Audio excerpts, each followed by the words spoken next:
Welcome to, good afternoon, everyone. Welcome to Ethics for Lunch for December.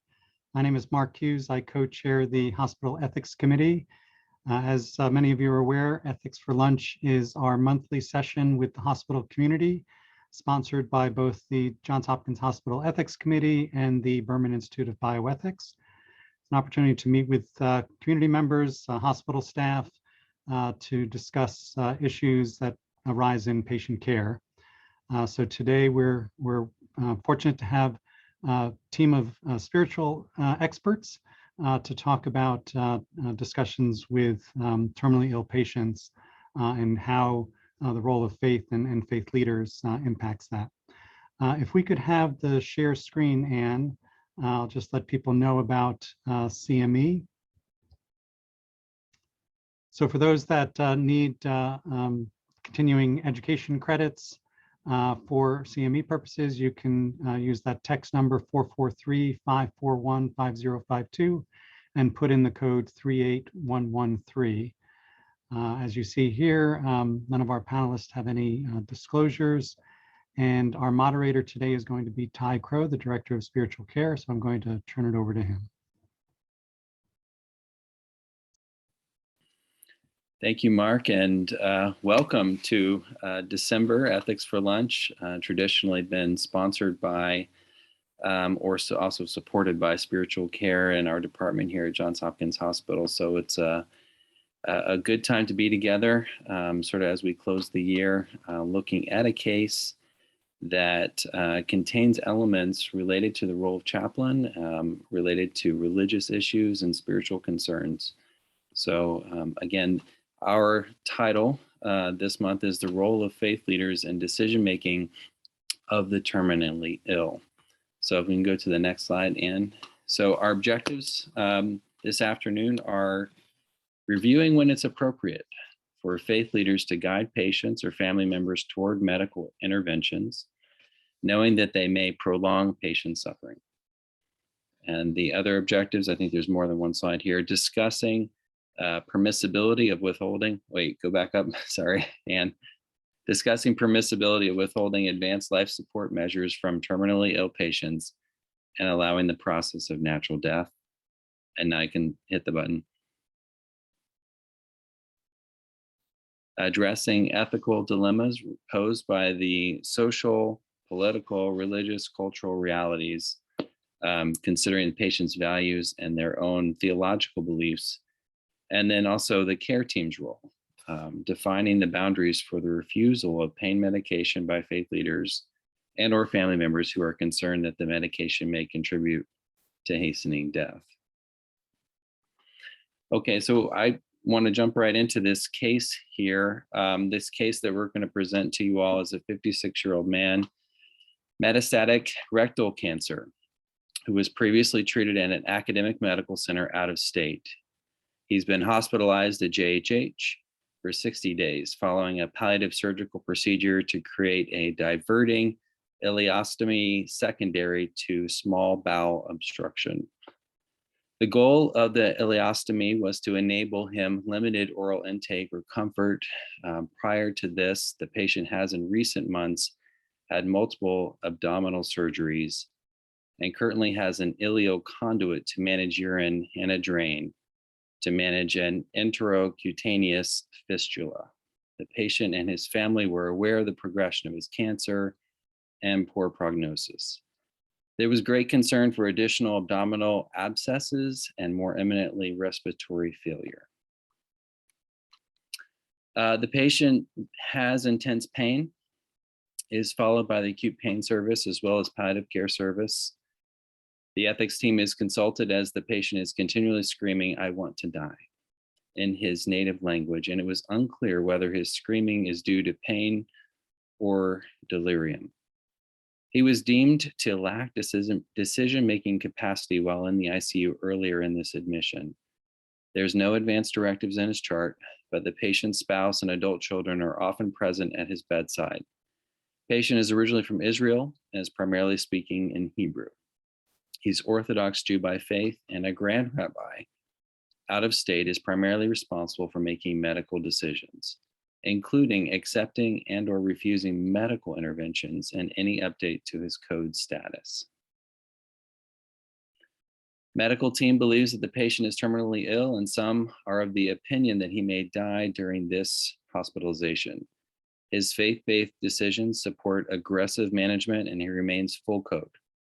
Of note, directives from his rabbi include doing anything that will prolong his life and avoiding procedures that may hasten his death. This consistent message presents a unique challenge to the medical team in their attempts to minimize the patient's suffering and plan for next steps in his care. I think this is the last slide of the case. The medical team struggles with the moral distress associated with the patient's expressed wishes not to live and his faith leader's guidance to prolong his life. Team members are unsure how to respect and regard the patient's autonomy in the given situation. The medical team also struggles with how involved the patient's rabbi is in the details of the patient's care, and worry that the family has become overly reliant on the rabbi's influence, always deferring to the rabbi's final words. Oh, and this is the last one. And the patient's family is worried that the medical team isn't pushing hard enough to save the patient's life. Their reliance on the rabbi supersedes the hospital's own Jewish chaplain and his attempts to connect with the family spiritually and emotionally. This has created further impasse that the medical team has attempted to work through. The family's faith is very important, and their religious view is that life should be preserved at all costs and death shouldn't be discussed. Guided by their rabbi, their theological position is that pain is part of life and suffering is viewed as an opportunity to cleanse and prepare for the world to come.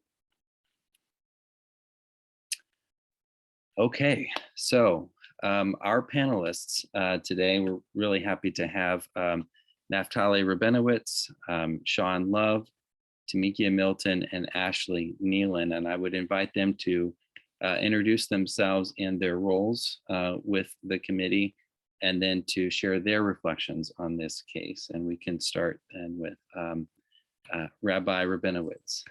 Naftali, thank you. Sure, thank you for having me. So I'm the Jewish chaplain here at Johns Hopkins Hospital. I have a dual role, both as the chaplain, which includes, just like any chaplain, giving emotional support and being there for the family, as well as being a rabbi and being able to help families in those situations and help guide them a little bit. Myself and the previous Jewish chaplains in general, we tried to push for the family to reach out to their rabbi. Rabbi is a very important part of the decision when it comes to end-of-life situations. Within Jewish theology, we try to prolong life. We're trying to, but not prolonging needless suffering, which makes it very complicated. Not every rabbi is trained for these questions. And some of my job is to help the family understand the questions that need to be asked of the rabbi. We grew up with a certain understanding. We're just trying to prolong life. So families have this understanding of, we can't even think about DNR. And part of my job is to try to explain to them it's not so simple in certain situations. We would allow for that. But again, a rabbi would have to make that decision. And the Orthodox and some circles within the conservative movement as well, a rabbi will be very involved in these decisions. It seems like this was a unique case. It seems like the family had a certain understanding of suffering, which most rabbis will not agree to. Most rabbis will push to allow for pain medications, and that's why it gets a lot of times so complicated. Because we know let's say certain pain medications will lower blood pressure. We're trying to prolong life. But, so I've been involved in cases where the rabbi said, listen, we're at this point, the patient is suffering too much. Let's just give him the medication and, we'll let God do what God does best. And he has the final decision anyways. Sorry.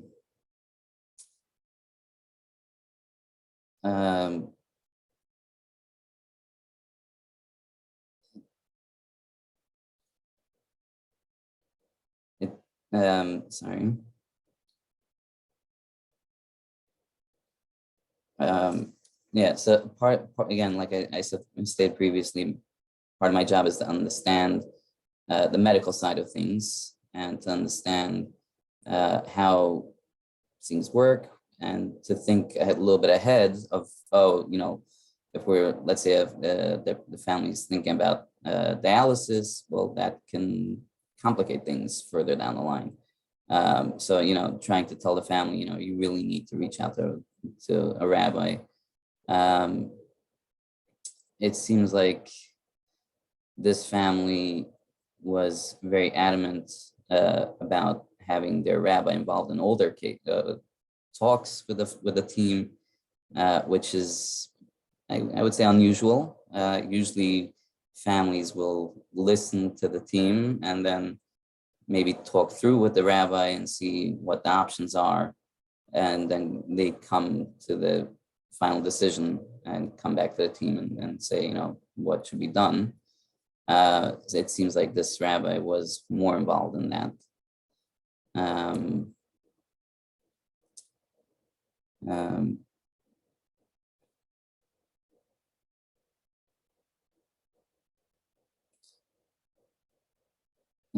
Yeah, and in regards to quality of life, a lot of times with ethics, we talk about quality of life. In regards to quality of life within the Jewish theology, it's about being able to serve God in any way. And it's up to the family and it's up to the patient, really. If the patient is able to make those decisions, it's up to the patient to decide if they feel like they're still able to serve God. That might not necessarily mean they're walking around, they're able to travel. It might mean they're laying in bed, being in the hospital, being in a lot of pain. But it's really up to the patient to decide that if they're still able to serve God in any way possible, whether it's with thought, even.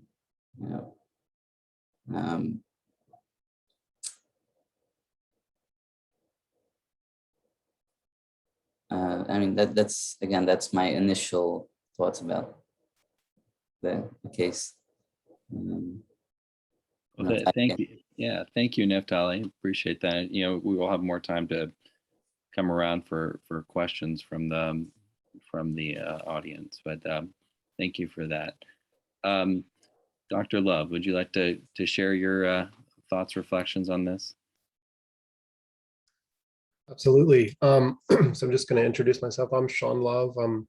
I was trained in anesthesiology at Hopkins and am now about halfway through a fellowship in critical care medicine, where I think we deal with circumstances like the one presented in this case on perhaps sometimes as often as a weekly basis, although not always with this level of complexity. I think in kind of a general sense, when I approach issues pertaining to end-of-life care, the most important thing is going to be engagement with the family and trying to do that as early as possible.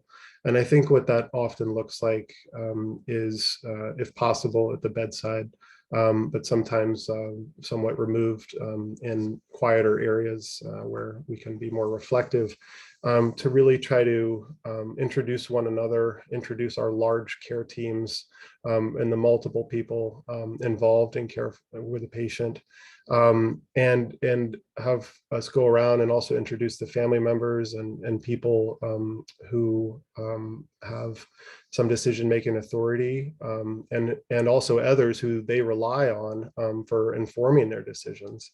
and really try to do this as collectively and as much as possible. I think when I start family meetings and trying to get to know these patients, I try to clearly articulate what the medical issues are to start with, without necessarily prognostication, at least initially.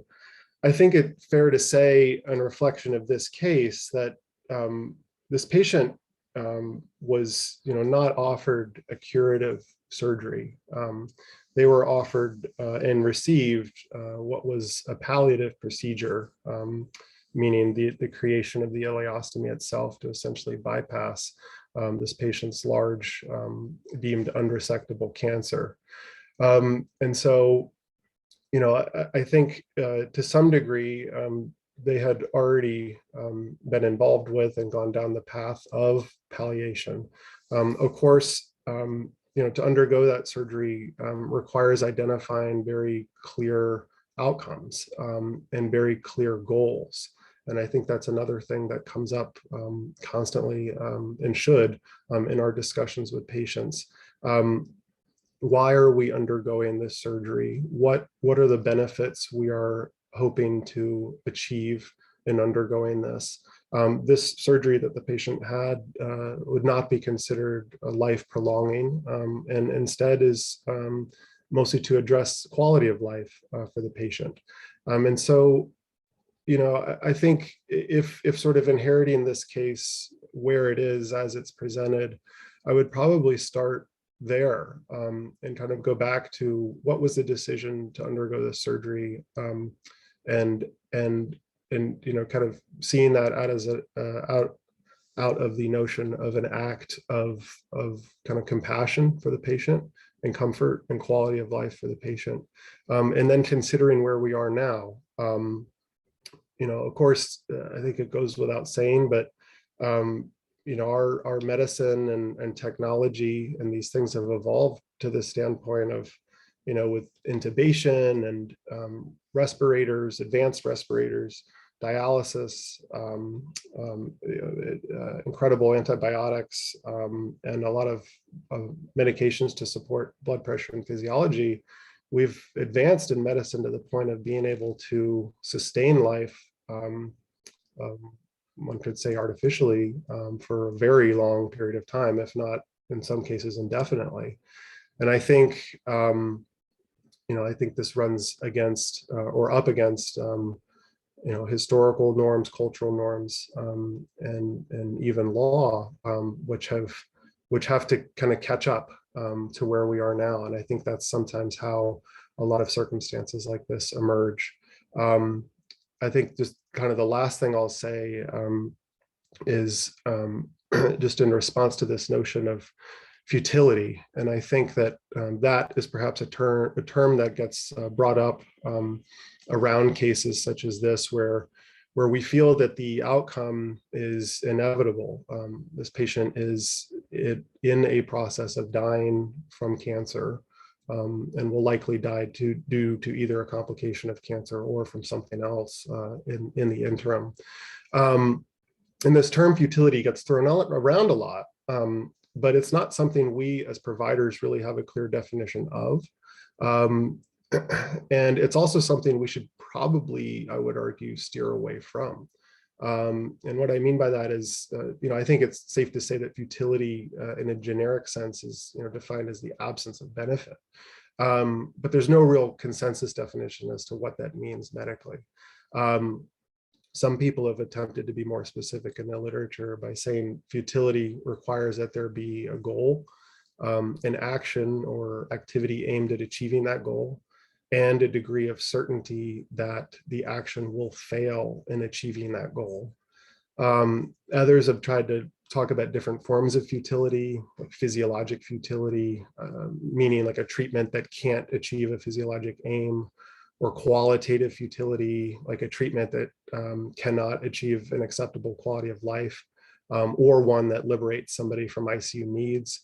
And then even something called quantitative futility, which people have generally agreed on as being a treatment that might have less than a 1% chance of succeeding. And yet, despite attempts to define futility and even identifying these different subtypes, it's really all too easy to poke holes in this notion. And I think one of the things that we have to remain humble about in medicine is we never have 100% certainty. And even if we define quantitative futility as interventions with less than a 1% chance of success, there are many patients and families who would still want to take that chance. And I think the other problem with using the word futility is that it doesn't take into consideration harms that can come from intervention, because it only refers to kind of the lack of benefit. It's also problematic in the sense that futility, I think, can be perceived as removing patient or family autonomy from the picture. It's kind of paternalistic in some ways to say something is futile. Instead, to offer at least the beginnings of a solution, I think, as a provider, it's probably best we steer away from using the term futility or even really thinking in our own minds about that. And instead really try to just engage the family in consideration of the risks, harms, and perceived potential benefits of any intervention that we try to provide, and really just try to weigh those as much as possible with the family and with any others, including faith leaders, who may help inform those decisions. So I often like to talk in terms of what our goals specifically are, what meaningful outcomes we think are possible to achieve, and what the interventions would look like to get there, and really start with that framework. And often this takes a great deal of time, reflection afterwards, and then re-engagement daily almost in a lot of cases with the family. And I think doing so and having these conversations be as open as possible and engaging as many people as possible who can help support those decisions is usually the best way to go. So I'll leave my thoughts there. Thank you, Sean. I appreciate it very much. Tamika. Thank you, Ty. Good afternoon again, everyone. I am Reverend Tamika Milton, manager of the Clinical Pastoral Education Program for the Johns Hopkins Health System, and also an ACP educator and chaplain. And so similarly to Rabbi Rabonowitz, I have a dual role in my serving and care responding to the needs of our patients, families, and staff. I was not directly involved in this particular case, but it reminds me of so many that I have care responded to, and the complexities, as Dr. Love acknowledged, in engaging the multiplicity of nuances that come up in these encounters. From the chaplain's perspective and as a spiritual care provider, I will say that at the onset of any care encounter, it is important for us to make spiritual assessments. And in making those spiritual assessments, we're able to identify what is important and significantly what can be perceived as a necessity in care responding to the needs of the patient and also supporting the staff. One thing that I've come to recognize also as local clergy and for myself is that when we encounter a patient's faith or a person's faith, this is their lived reality. It's such a embodied aspect of their day-to-day experiences. And so when nuances come up in view of faith and the theological understanding that they have in view of their illness and death and dying and so forth, these are aspects of their lived reality that are engaged each and every day through their religious practices, through worship and so forth. And so it's important for chaplains to be aware, be cognizant of these aspects of their lived experiences, that we can engage with our colleagues, those who are part of the interdisciplinary team, and lift those up as important aspects in attending to the full picture, if you will, the full person. I think also it's important to recognize the cultural components. In teaching and working with our chaplain residents, one of the things that I always lift up is the importance of cultural intelligence, but also cultural competence.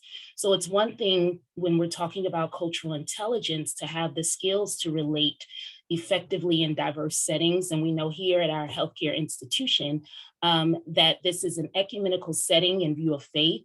And so we're here to care respond to the needs of everyone in view of their spirituality and their beliefs. And so it's important not to only have the skill sets to engage and relate, but to also have some insider knowledge to become culturally competent on the different aspects and language, if you will. I find this also as a member of the ethics committee, that when we engage in ethics consultations, oftentimes it's language that is causing things to be confused. And we can, as the treatment team, can utilize certain language that could trigger the patient and or the family and cause them to perceive as though we're not wanting to do all that we can do to support them and serve in the best interest of their loved one. And so I think it's important for us to recognize as we navigate through various care encounters as such, the particularities that are individualized in each encounter. One of the things that it's important to recognize that while we have in our profession, we experience death and we experience dying and healing and wellness also, but every case and every encounter is different. And as the caring professionals that we are, I find it most beneficial that we continue to engage and explore the particularities of each encounter. In this particular case, the Grand Rabbi was certainly a point or a person of reason for this family and for this patient, and had a significant role and responsibility in helping this family and journeying with this family to get to a point of reckoning, if you will, with the condition or with the status of the patient. And as chaplains, one of the things that it's important for us to do is to bridge that gap and also be involved in those conversations with the religious leader, the local religious leader or spiritual care provider from the community to assist them in helping the family better understand what is being conveyed by the medical team to interpret, if you will. Oftentimes, I find that the religious leader, the spiritual care provider that is closely related to the family serves as an interpreter to help them better understand things within the context of their theological framework.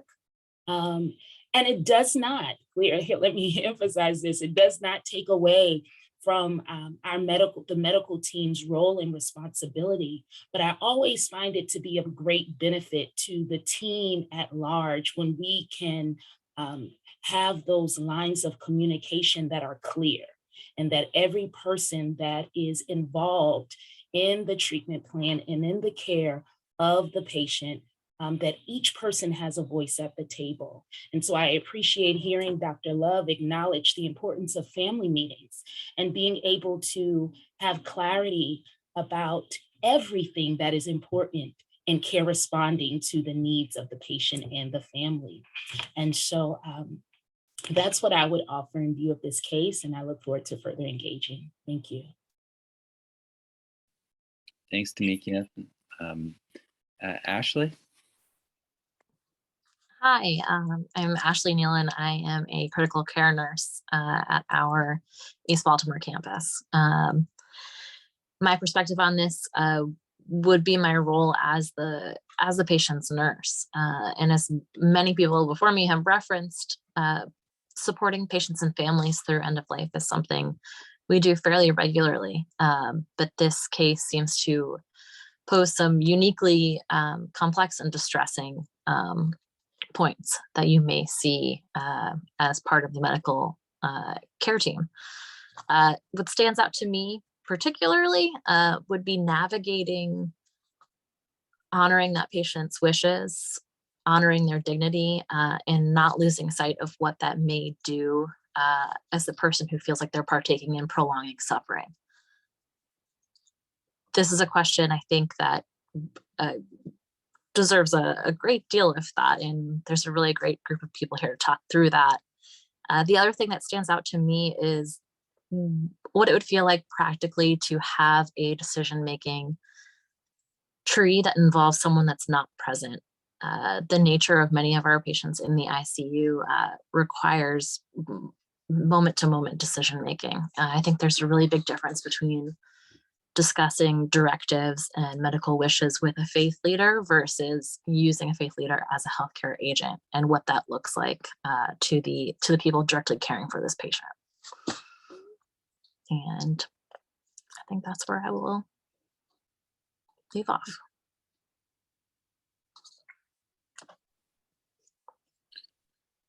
And I don't know if you can slide down to the next slide for us. So I just want to say thank you again to our panelists for the initial responses here, and invite those on the Zoom here to pose questions and reflections into the chat, and then the panelists can respond as we feel so moved, right? So I'll get this started here. Some initial discussion questions that we came up with related to this were, how do faith leaders really guide families whose loved ones nearing the end of life, right? I think if you're a faith leader, you'd want to be in that position of support for someone who has been part of your congregation. But is it appropriate for faith leaders to advise families to pursue full code, knowing the outcomes and burdens may be greater than the benefits? And of course, that last part, we don't always know what that faith leader knows or doesn't know, or understands or doesn't completely understand. Typically, they're not always in the room, right? And so they're on the phone or doing other ways of connecting. The second part, or what are some of the ethical considerations and maybe even legal limitations on allowing a faith leader who is geographically so, in this case, very distant, to help make decisions if they're not familiar with the, as I said, laws of the land. And in this case, I think in particular, the role was significant here. And it was the family's prerogative. It was their choice to involve their faith leader on this level. And then we would probably argue that the faith leader was also willing to participate on this level back with the family. But the ethical considerations of this situation are right in front of us. And then the other part is it ethical to defer decision-making to faith leaders in place of what we call the family or the legally authorized decision maker from the family? Right, the family member retains this decision-making authority. Is it appropriate for the care team to speak directly with the faith leader? So with that, I'll pause, and don't know if any of the panelists would like to respond here initially. And again, I invite those in attendance to just put whatever questions you may have in the chat. Oh, and it looks like there is a question here. Who is the designated decision maker for the patient? Maryland law does not recognize futility, but does recognize ineffective and inadvisable care. Please discuss the applicability of those terms and concepts in this case. Anyone want to take a response to that? I think I can take the first question in terms of who's the designated decision maker for this patient. You know, this is one of the first things we often have to determine whenever we whenever we determine that a patient lacks capacity to make decisions for themselves. And this is important for us, both clinically, in terms of who do we go to answer these questions, and I think it's also important legally and ethically.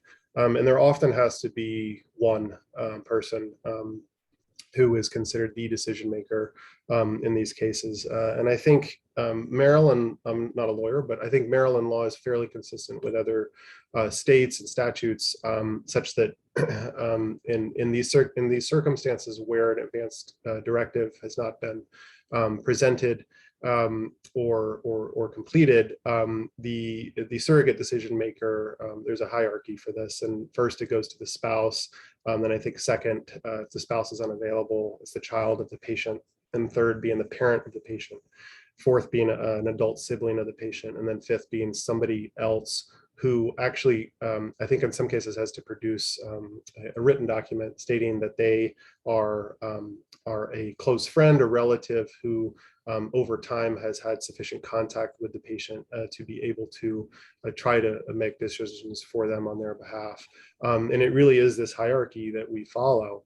I think it would be appropriate to have a faith leader serve as a decision maker for a patient, but only if that patient's spouse or somebody who supersedes them in the hierarchy is comfortable and has formally in some way designated decision-making capacity or relegated decision-making capacity to that individual.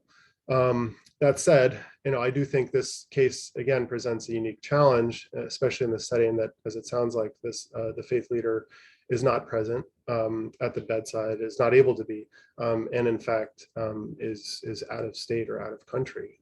This obviously is something we've dealt with a bit during COVID, in a general sense, just not having family makers or decision makers able to be at the bedside. That has been extremely difficult, just in terms of our ability to communicate with family members, ability to get decisions, and really ability to inform as to how sick somebody is, as to what they might need. It just presents all kinds of barriers. We've been creative as to how we can try to mitigate that. But it is an obstacle, and it is something difficult. I think in this setting, it sounds like the spouse really is retaining decision-making authority, but is delegating and is consulting very closely with her or his faith leader. And I think, my practical approach would just be to engage both, but at the end of the day, probably to ask the spouse, having been advised, from multiple people one way or another, what is really your decision for your loved one, and really probably primarily continuing to go through the spouse. I think, let's see, the second question was, Maryland law does not fully recognize futility, but does recognize ineffective and inadvisable care. Yes, it does. So there are two circumstances that I'm aware of in which life-sustaining treatment can be withheld or withdrawn from incapacitated patients, and that's first, it's only with the consent of the decision maker. And when we don't have the consent of the decision maker, there's just two. And that's when the treatment is deemed to be, quote, medically ineffective. Pretty vague as to what that actually means in practice. And the second being as to when the treatment is ethically inappropriate. Also somewhat vague.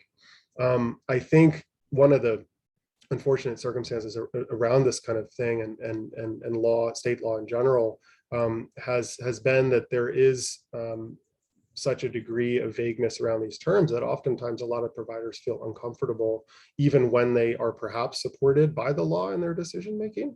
There's still a lot of concern about running afoul of the law and doing something that could be perceived as not congruent with it. And so I think a lot of us have a great deal of hesitancy about doing anything that goes against a surrogate's wishes, and are extremely reticent to do so. Um, um, and I think would often, as in this case, definitely want to engage ethics, want to engage potentially legal and risk management whenever we are considering doing something like that.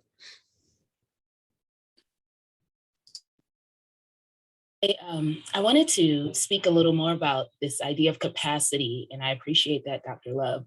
And one of the things that I realized is that when we talk about capacity, oftentimes I don't think we consider the spiritual and emotional capacity that people may or may not have.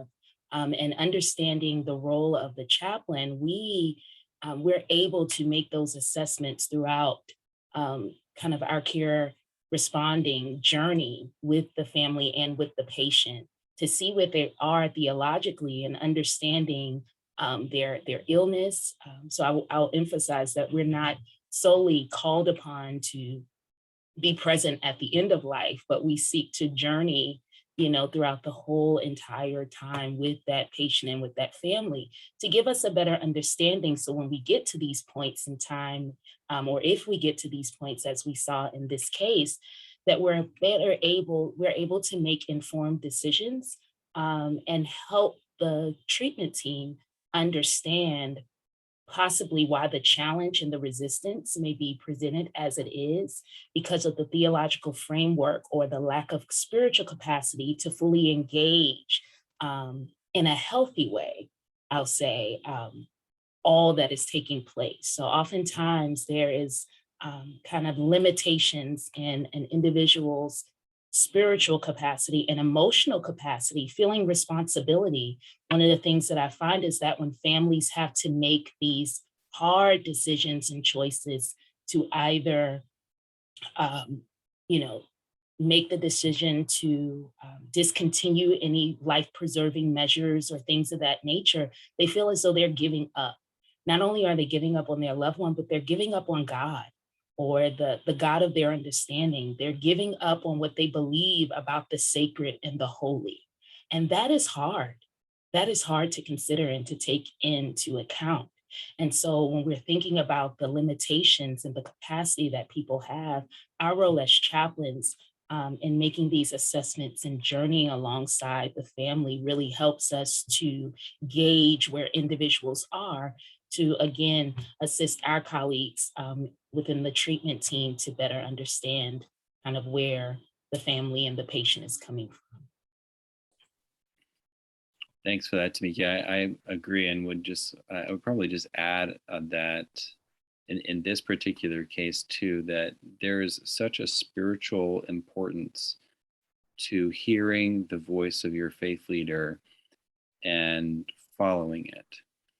And that in and of itself was part, and it's not just part of one tradition, that you'll find that in many traditions, that the voice of that faith leader is part of that. Following that voice is similar significance, spiritual significance. And to intervene on that, even from the medical team perspective, and say, hey, wait a minute, now you're making these decisions, right? And at the same time, we would imagine a partnership, that you're doing this sort of in concert with maybe multiple opinions, family members, and then also your faith leader. But in this case, and for some people, as Tamika said earlier, like their faith is so important that they don't see anything except through the lens of their own spirituality. Everything that happens to them has a spiritual significance. And then when you add the stress of being hospitalized and then making medical decisions, end of life decisions, then it gets just so intense. So I think it is important to recognize just how nuanced all of this really can be for a family trying to make a decision. And I think it's part of the frustration in this case, as I've gotten to know it a little bit, it was the time involved to make a decision, and then how they were presenting their answers and so on. And then when it doesn't always go with what we want it to go, or the medical team would have liked to have seen it go, then there seems to be more stress even on the medical care team side. But I want to make sure we're moving forward with some of these questions here. So there was a question about the role of Rabbi. I don't know, Naftali, you want to take that on in light of the fact that this family had their own rabbi providing a lot of support. So you know, talk about how your role would come alongside that. Right. Yeah, sure. And it sort of adds to what was already said. You know, like I have this dual role, as I said previously, you know, just really giving them the emotional support while also coming with understanding of their faith tradition and understanding where, you know, where their minds are at times and when it comes to these situations, which is something that you know, a lot of times the rabbi is looking at the facts, and that's also why it's so important. And we encourage this is for the rabbi to talk directly to the doctor, because a lot of times, you know, the family will be sitting by the family meeting, and you know, someone will say something about some number is up in the blood work, let's say, and they're coming out of this meeting of, oh, he's getting better, he took a turn for the good, and then if they give that over to their rabbi, the rabbi will push for, you know, then if the patient is getting better, then let's continue with full code and let's continue with all those things. So it's very important for the rabbi to talk directly with the medical team, whether with the family present or not. That's up to the family, but the rabbi can hear directly from the team what's going on. And the rabbi is dealing with a lot of times with just the facts, and within the Jewish world.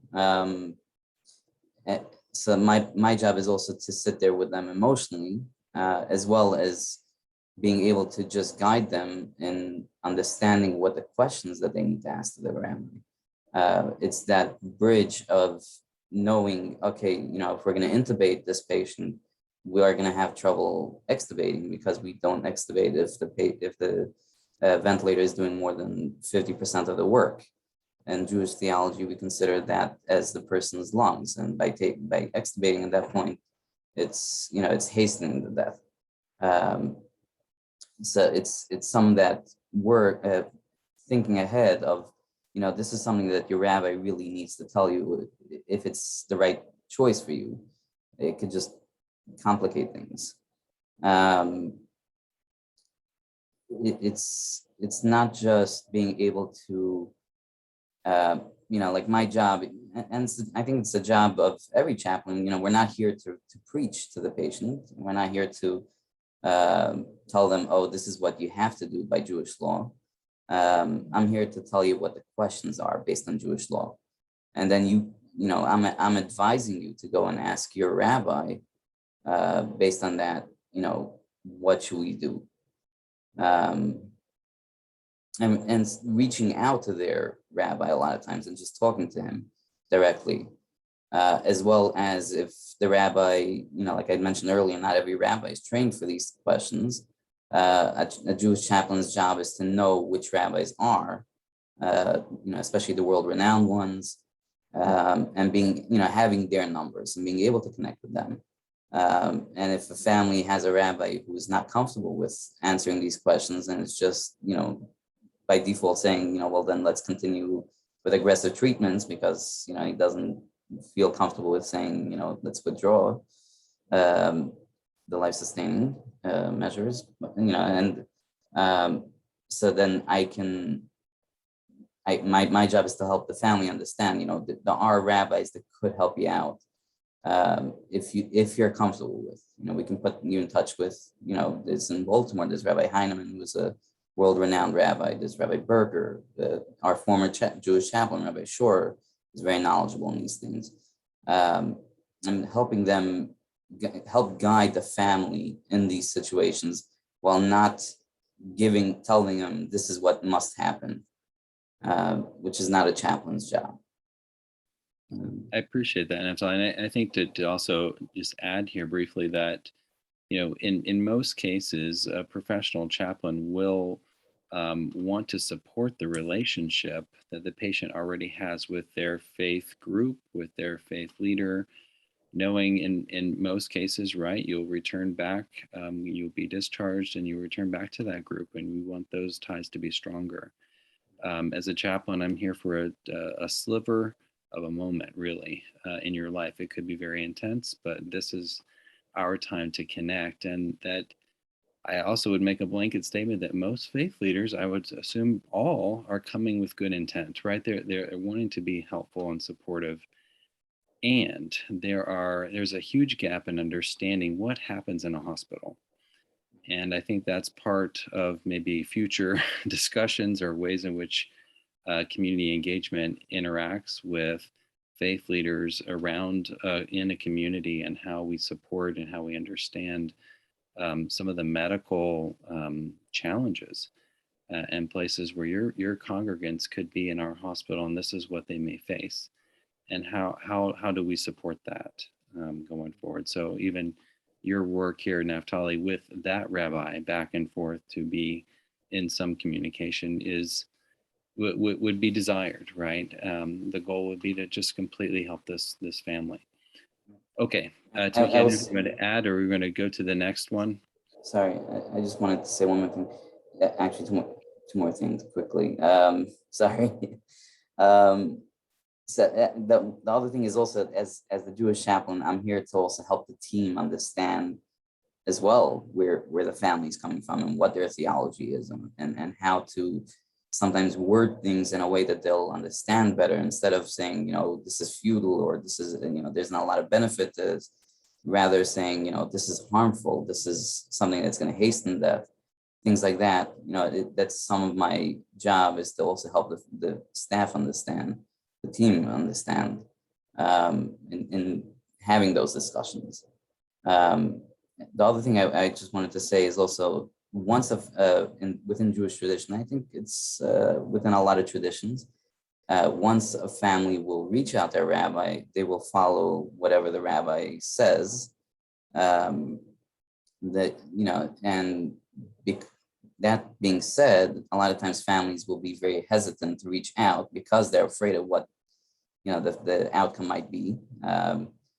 And so some of my job is also sometimes to try to talk to them and see where they are emotionally, and try to see, is it really religious that's stopping you, or is it just grief, which everyone has in these situations, and that's very normal, and trying to help them through that as well. So sorry about interrupting. I would just second that, to say that the importance of chaplaincy involvement as part of our care team, is not just for the patient, but it's for the care team itself too. And I think even in a circumstance such as this, where a family is engaging an outside rabbi to make decisions for them, I would want to bring in, and would absolutely consult our in-house chaplaincy to be involved, even if it's not potentially for the benefit of the patient, but just for the benefit of staff, and to help us understand where patients are coming from. I know a lot about medicine, but very little about theology and where these patients are coming from. And we often suffer from applying our own standards and morals and theology to these circumstances, and trying to understand them through our own lens, and that can kind of lead us astray. And I think having chaplaincy involved, just to help guide our own understanding, choice of words, ways of thinking about the circumstances, is immensely beneficial. Dr. Love, for that. It really does speak to one of the other questions that I saw in the chat, actually, around how can you or we quantify spiritual benefits. And it immediately reminds me of this mantra, if you will, that we have in our CPE academic program. It's listen, listen, talk, listen. And it's not anything that I don't think we can quantify the benefits. It really is how those spiritual practices, those spiritual beliefs, the theologies, as you mentioned, Dr. Love, how they truly inform and impact the individual day to day. I think it's for us to listen, and to continue to listen, and to engage what we're hearing, to attend to what is being presented as importance for the family, for the patient, while also coupling that with what we are hearing from our colleagues, what the physicians are acknowledging and the nurses are acknowledging as well. So it's this constant communication in this process of listening, yes, first and foremost to the patient and the family in view of identifying what is of importance and what is most valuable for them. I appreciated Rabbi Rabinowitz acknowledging that, like while we have our respective faiths and traditions and belief systems, but we want to find out what is important for the patient, what is most important for the family, and also having the informed information from our physicians and medical team at large to be able to integrate everything as best as we can to care respond to the need as presented. So we can't quantify, if you will, the benefits of their beliefs and their practice of their belief, but we can support them and honor them by engaging them in their treatment and care plan. Yeah, I agree. I think that there's it's a very individual case by case kind of answer here, and not everyone would even have the answer, particularly at the tip of their tongue with that question. But there are faith traditions that would support, the idea of suffering as part of preparation for the afterlife or what happens after you die. And that could become, a part of the decision-making process towards the end of life.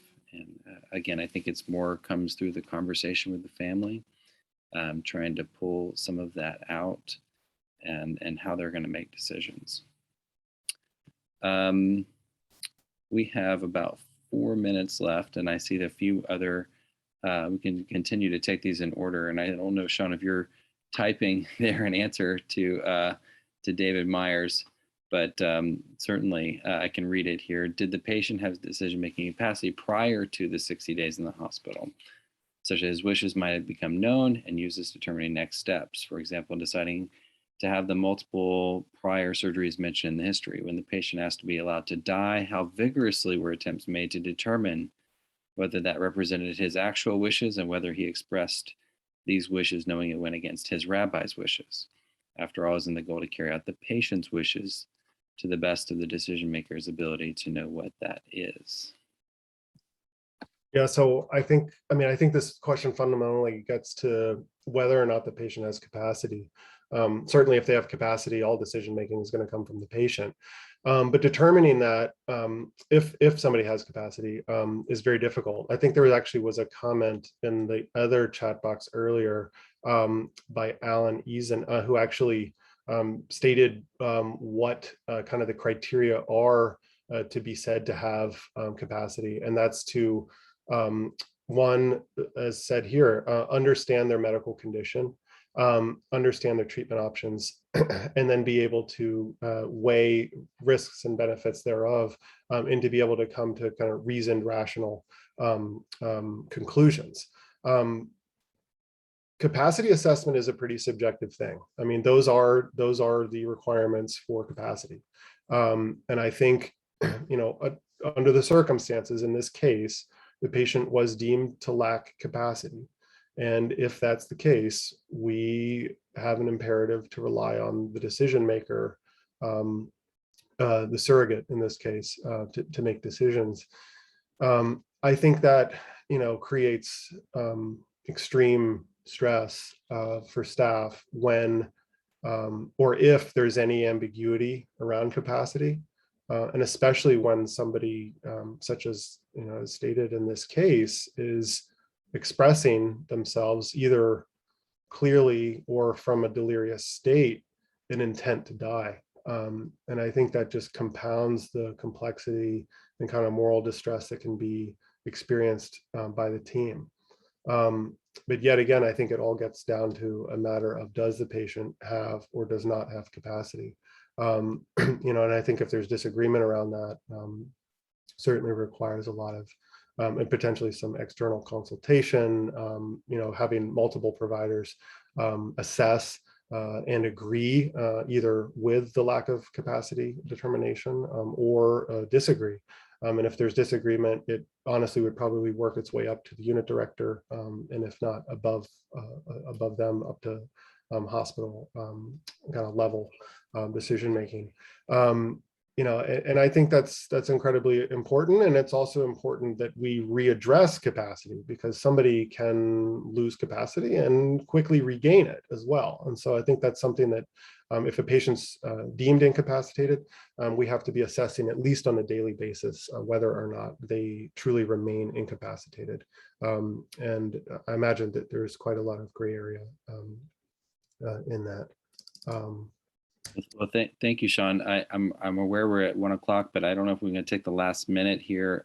Ashley, if you saw that question from Rhonda Cooper, curious about the viewpoint of the bedside RN. I don't know if you were in that role particularly, but if you could speak to, just in the last remaining minute here, what that viewpoint could be or was, perhaps. On a 12-hour shift, you're sitting there and you're really with that family and that patient situation for a while.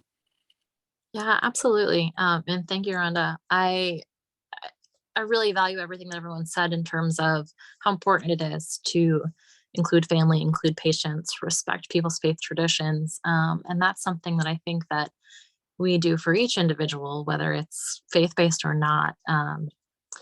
I think what comes across to me as the general consensus from staff is, how far do I push myself into a place where I'm not comfortable, where I'm potentially compromising my own moral and ethical constructs, and performing care in a way that often feels like you are increasing someone's suffering.